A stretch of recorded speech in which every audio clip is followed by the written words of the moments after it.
Hey Thomas, thanks for taking my question. My name is Bernard. Hey Bernard, how you doing, man? How can I help you? My problem is I'm busy with work and the kid Okay. every day. I have a wife and family responsibilities. By the time I actually have a little time for myself, I'm lucky if I get 30 minutes. Be real with me. How can I find the time to start dropping this extra weight without spending time I don't have in the gym? Uh, Because I don't okay, see it so happening. what I would say first off is again, thanks for the question, Bernard. Yes. But the first thing I would ask you is, you say you don't have time for the gym. Uh, my first question to you to kind of help you out is, what are you spending your time on? I don't know a lot of people who, don't have like any time. They can't spare a minute to, do something else that they need to do or that they want to do. So what is it that you're spending your time on? I have been working at my job for 6 years. I have a 35-minute Okay. commute to work and back.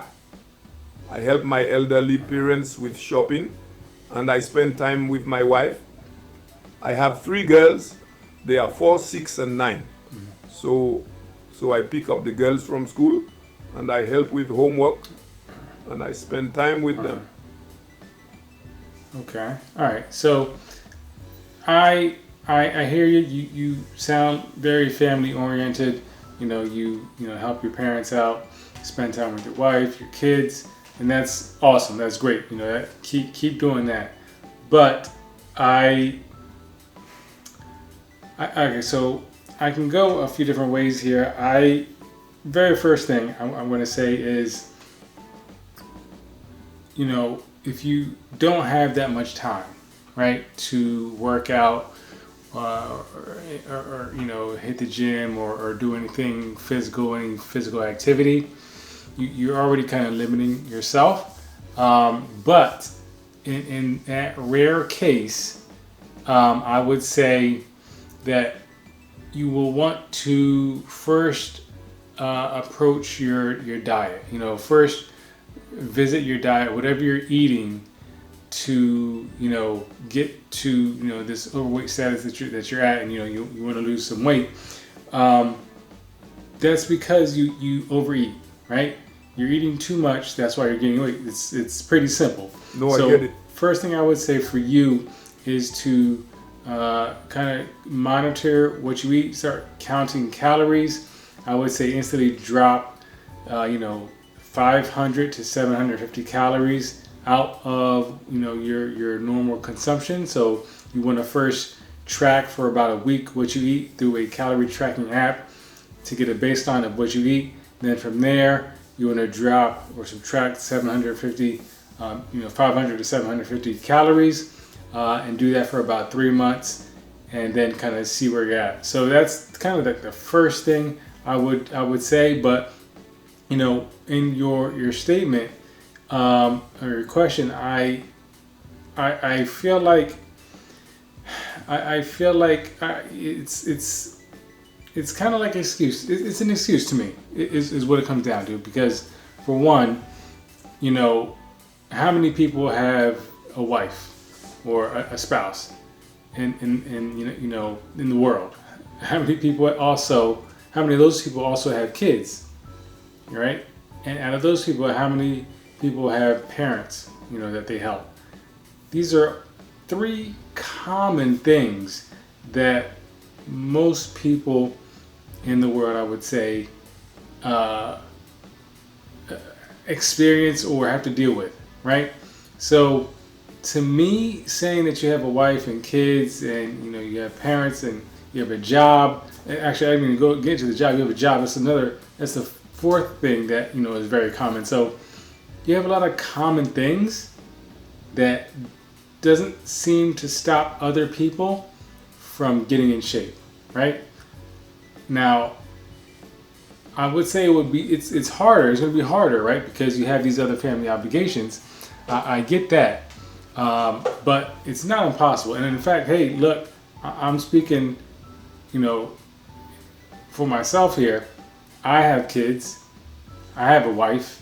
and I have a job, and I have hobbies, and I have a side project. Like, I have all those things that you have, and I still find time to work out. I still find time to get steps in. So again, for me, it just seems like, it's something that you are not truly into doing. Is what I'm feeling like. You if you really wanted to get in shape and you wanted to lose weight and work out, you would do it, right? You would. And I just feel like you just probably don't have the right motivation to do it. Now, another point I wanted to make is, you said that you spend time, right? You sound like you're family oriented. You want to spend time with your wife. You want to spend time with your kids. You help your parents. Now, what better way to spend time or increase the time that you spend with your kids and your wife than to be healthy? What better way for you to extend that time than to just get in shape? What else could you do to spend more time? Because if you are unhealthy, you get sick or something, you are overweight, you have issues because you're overweight, that's going to ultimately reduce the amount of time that you have to spend with your kids and your wife. In the long run, it's going to reduce that time. So if you really cared about spending time with your kids and your wife, you would work on getting healthy, right? Because you're going to have a longer time to spend with them, and that time that you have to spend with them is going to be more enjoyable. You won't be feeling bad. You won't feel sick. You won't be hindered. Your mobility won't be hindered. So I think the same questions that or points that you brought up in your question, I feel like they are also the answer to your question, right? Like, just think of it differently is what it comes down to. Like, you're thinking that you don't have time. How about you flip it and think, you're losing time the more that you don't work out and don't eat right. You're cutting off time at the end, right? You could extend the amount of time that you have with your family if you just ate right and worked out. And I don't know how much weight you're trying to lose, but how much are you trying to lose?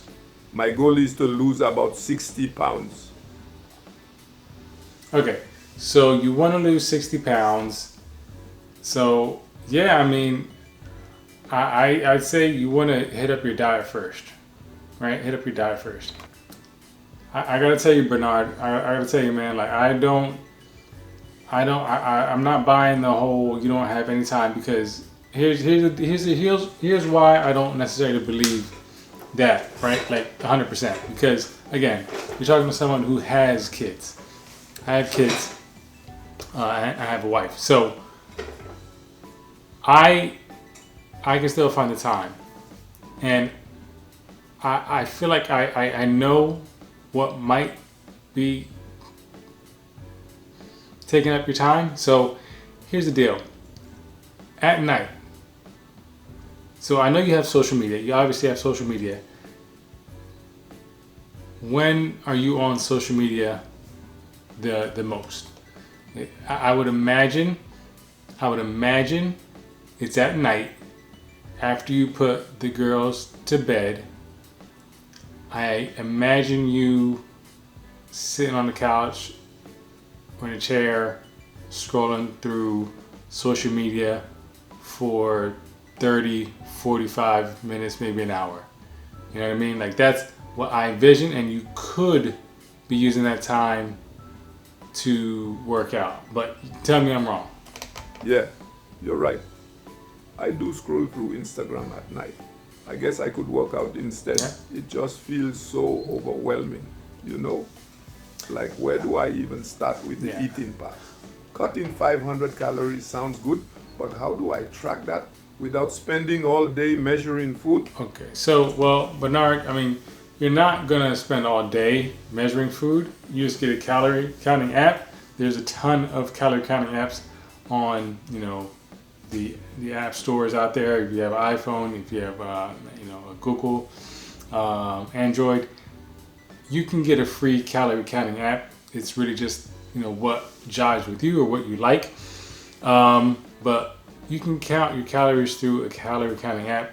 You can either scan the barcode of the food you're eating and it automatically pulls up that information and you can enter it into your calories for the day. And it's as simple as that. You don't have to do any, you know, spreadsheets or anything like that.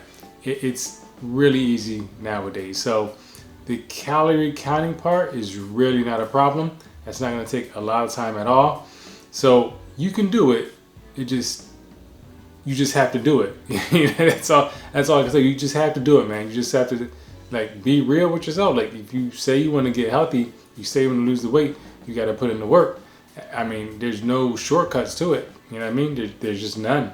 So you know, want to get a calorie counting app, do that first. Again, count your calories as you normally eat for about a week. After that week, you'll see how much calories you've eaten for that week. And then, you know, you want to divide that by 7 for the 7 days, and then take that number and subtract it by, you know, 500. And then don't go over that number when you eat calories. You know, when you eat, you know, food, don't go over that number, and that's going to keep you under that. That's going to keep you in that, you know, 500 calorie deficit. Now, that's going to definitely, you know, cause you to lose some weight, for sure, as long as you stay consistent with it. Again, do it for 3 months. You'll really supercharge it if you work out as well and get steps in, which I'm pretty sure you can do. Again, if you stop scrolling through social media, you know, mindlessly, or put a timer. How about this? Put a timer whenever you're going to look at social media. Set a timer on your phone for about 10-15 minutes. Scroll through social media. Once that timer hits, then you stop and you get to your workout, right? Like, I'm not telling you to quit social media, obviously, but, you know, set restrictions. You got to work out too. You know, you cut into your social media time by working out. You know, you can cut into different things that you're doing, and, you know, give that time to working out, to maintaining your health or getting healthier. It's a trade-off, but you can do it. I'm sure you can, man. I believe that you can. The fact that you you know, reached out to me, you know, you're obviously, you know, interested in getting healthy, and you're taking steps. Just keep taking those steps. Keep taking the actions to try to get healthier, and you're going to eventually get there as long as you stay consistent. Above all, stay consistent. So yeah, thanks for the question, Bernard. I hope to hear from you. I hope you lost your weight in a few months. Yes, thank you, and Thomas. Thank good you. luck to you.